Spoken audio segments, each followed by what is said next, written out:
Քամիները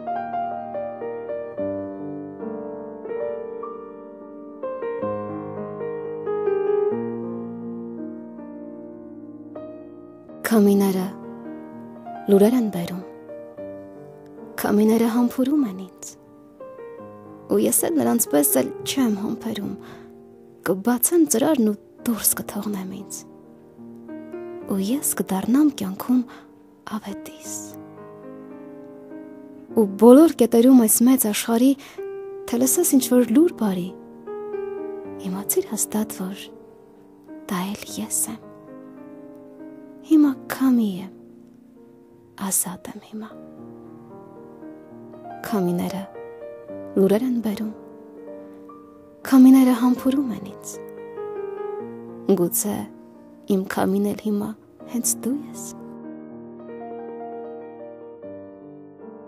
Դուք լսեցիք Կարմարի ստեղծագործություններից, կարդաց Օֆելիա Վարդանյանը։